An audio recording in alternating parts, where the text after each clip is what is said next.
भगवान की पटरानियों ने रोहिणी मैया से, एकमात्र रोहिणी जी ऐसी हैं जिन्होंने ठाकुर जी की ब्रज लीला, मथुरा लीला और द्वारिका लीला तीनों का दर्शन किया है। एक दिन भगवान की सब पटरानियों ने रोहिणी मैया से कहा कि हमको ब्रज लीला सुनाओ। रोहिणी मैया बोली ठीक है, हम सुना तो देंगे आपको। पर तभी भगवान की पटरानियों ने निवेदन किया कि सब लोग आएंगे कथा में, बस 3 लोगों का प्रवेश वर्जित रहेगा। बोले कौन? बोले सबसे पहले तो बलराम जी, वो नहीं आएंगे कथा में। रोहिणी मैया बोली बोले हमारो ही लाला, वा कोई रोक दोगे हैं? बोले मैया वाकई पीछे कारण है, हम सब बहू हैं, वो हमारे जेठ जी हैं। अब जेठ जी आकर के बैठ जाएंगे तो बहू स्वच्छंद कथा कैसे सुने? बार बार यूं ही रहेगी, जेठ जी निहार रहे होंगे। दूसरी सुभद्रा जी नहीं आएंगी।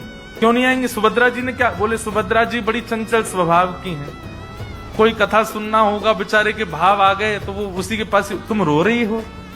अरे भाई कथा में किसी को भाव आ जाए उसको छेड़ो नहीं, उसको रोन दो। थोड़ा बहुत भाव कथा में आए तो उसको करने दो। सुभद्रा जी का स्वभाव बड़ा चंचल है, वो प्रेम से कथा सुनने नहीं देंगी, इसलिए सुभद्रा जी को भी वर्ज्य रखो कथा से। और तीसरे? बोले तीसरे द्वारिकाधीश, ये भी कथा नहीं सुनने देंगे। क्यों? बोले जैसे जैसे आप कथा सुनाओगी तो तैसे तैसे आप पर कम दृष्टि उन पर ज्यादा रहेगी। आप जैसे सुनाओगे कन्हैया ने ऐसे माखन खाया, तो हम सब वही कन्हैया का चिंतन वैसे मन में ना करके उन्हीं को दिख, अच्छा आपने ऐसा किया, तो फिर कथा में विक्षेप आएगा। वो कथा में स्वरूप होता है कि व्यास जी की तरफ भी दृष्टि होनी चाहिए। तो बोले अब जगन्नाथ स्वयं द्वारिकाधीश बैठे होंगे तो पूरा ध्यान उन्हीं की तरफ जाएगा, इसलिए इन 3 लोगों को वर्ज्य करेंगे। रोहिणी मैया बोली तुम द्वारिका में बैठी हो और द्वारिका में इन तीनों का ही राज है। तुम द्वारिका में बैठी हो और द्वारिका में इन तीनों का ही राज है, और इन तीनों को ही तुम कथा से रोकना चाहती हो, कैसे होगा ये? तब भगवान की सब पटरानियों ने मन बनाया और बोले योजना हम बनाती हैं, आप तो बस कथा की तैयारी करो। और सुभद्रा, बलराम जी और कृष्ण तीनों बैठे थे और सब पटरानियां गईं और बोली आप लोग अब बड़े हो गए, अब आप लोगों की इतनी गर्भगृहस्थी बढ़ गया है, लेकिन आप लोगों को खेलते हुए हमने बहुत दिन से नहीं देखा, चलो ने खेल खेल लो, कुछ क्रीड़ा करो। सुभद्रा जी को बहुत अच्छा लगा, बलभद्र जी को भैया बहुत दिन से हम खेले नहीं है, कुछ खेलेंगे आज। ठाकुर जी बोले हाँ हम भी बहुत दिनों से राजा राजा सब राजा धीराज ही बोलते रहे, आज हम खेलेंगे। खेल की बात कहती तीनों के अंदर लोभ आ गया कि हम खेल खेलेंगे। और कौन सा खेल खेला? चौसर। ठाकुर जी चौसर खेलने लगे। बलराम जी, सुभद्रा जी और श्री कृष्ण तीनों चौसर क्रीड़ा करने लगे। क्रीड़ा जैसी चल रही थी तो बीच बीच में तो खूब आनंद हो रहा था, इतने तन्मय हो गए क्रीड़ा में। तभी सब पटरानियों ने कहा अब ये खेलने में व्यस्त हैं, चलो यहां से अब कथा सुनेंगे जाकर के। जैसे तीनों व्यस्त हो गए, सब पटरानियां जाकर के वहां कथा सुनने लगी। यहां क्रीड़ा करते करते सुभद्रा जी, चंचल है ना उनका स्वभाव, सुभद्रा जी बोली सबरी भाभी कहां चली गई?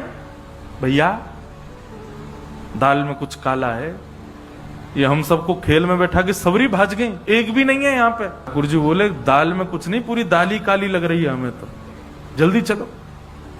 और तीनों महाराज ढूंढने लगे कहां हैं सब।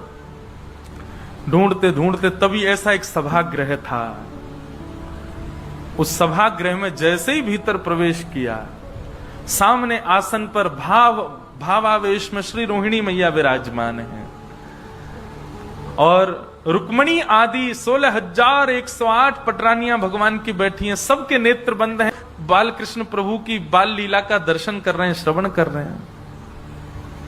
ठाकुर जी ने तुरंत रोका दोनों को, बोले रुको, कथा चल रही है और कथा में भी ब्रज लीला चल रही है, हम लोगों ने कहीं अंदर प्रवेश किया तो विक्षेप हो जाएगा, कथा में भाव में विक्षेप हो जाएगा। ठाकुर जी पीछे ही खड़े हो गए, दूर ही खड़े हो गए, वहीं खड़े खड़े सुनने लगे अपनी लीला। लीला सुनते सुनते सुनते सुनते ठाकुर जी को भी भाव आ गया, सुभद्रा जी को भी भाव आ गया, श्री बलराम जी को भी भाव आ गया, और भाव की चरम स्थिति पार होने लगी, प्रेम की 10वीं अवस्था पार हो गई। और ब्रजवासियों की याद में बलराम जी और सुभद्रा जी बलराम जी खड़े, अरे कोई इनको दूर मत रखो, हमारे पास ले आओ, हमारे हृदय से लगा दो। दोनों भुजाएं खड़ी हो गईं। तभी प्रेम की अवस्था ऐसी पार हुई कि तीनों प्रेम विगलित हो गए। ठाकुर जी का मुख प्रेम विगलित हो गया, हाथ विगलित हो गए, चरण विगलित हो गए। जब ठाकुर जी के इस रूप का प्रादुर्भाव हुआ, पिघलने लगे ठाकुर जी, तब देवता त्राहिमाम त्राहिमाम करते हुए दौड़ने लगे। ब्रह्मा जी से जाकर के कहा कि कुछ करिए भगवान, ठाकुर जी नहीं तो देखिए अभी अभी जलाशय जल के भांति हो जाएंगे ठाकुर जी। तब ब्रह्मा जी ने कहा जब कथा में विक्षेप भगवान नहीं डाल रहे तो हम डालेंगे तो ठाकुर जी हमको शाप दे देंगे। कथा में विक्षेप डाल नहीं सकते तो क्या करें? बोले कोई कथा का रसिक जन ही जाकर के इसको संभाल सकता है। तब श्री नारद जी को भेजा गया। नारद जी महाराज आए और आकर के बड़े धीमे से रोहिणी मैया को कहा कि हे मैया, यदि आप थोड़ी देर और बोलती रही ना तो द्वारिकाधीश बलराम जी और सुभद्रा जी तीनों जल के रूप में ही मिलेंगे, रस के रूप में ही मिलेंगे, आपको प्रत्यक्ष दर्शन नहीं कर पाओगे। रोहिणी मैया ने सामने देखा, तीनों पिघल गए हैं, मुख पिघल गया, हाथ पिघल गए, पैर पिघल गए, वहीं कथा को रोक दिया।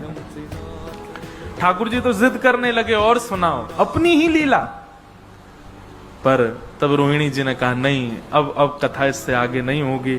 लेकिन नारद जी ने जाकर के प्रणाम किया और प्रणाम करते हुए महाप्रभु जी से प्रार्थना की, भगवान आपके स्वरूप की बलि बलि जाऊं, बस अनुग्रह इतना कर दीजिए। अभी तो आप अपने पूर्ण रूप में आ जाइए, अभी तो लीला चल रही है, परंतु इस रूप को कलयुग के लोगों को प्रेम की अवस्था समझाने के लिए, कथा की महिमा बताने के लिए,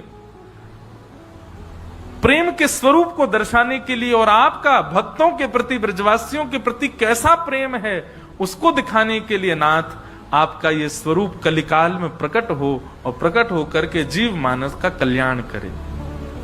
फिर स्वरूप तो ठाकुर जी का ये अनादि है। जगन्नाथ रूप कोई कलयुग का नहीं है, कोई सतयुग त्रेता, ये तो अनादि है।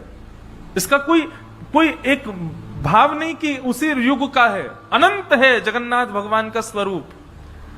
लेकिन कलयुग में मेरे और आपके ऊपर कृपा करने के लिए, इंद्रद्युम्न राजा पर अनुग्रह करने के लिए भगवान प्रथम तो नील माधव के रूप में आए और फिर नील माधव रूप से अंतर ध्यान होकर के इंद्रद्युम्न राजा पर कृपा करने के लिए भगवान दारू ब्रह्म श्री जगन्नाथ के रूप में, वही स्वरूप जो द्वारिका में कथा सुनते सुनते प्रकट हुआ था, वही स्वरूप यहां व्यवस्थित हुआ। बोलो जगन्नाथ महाप्रभु।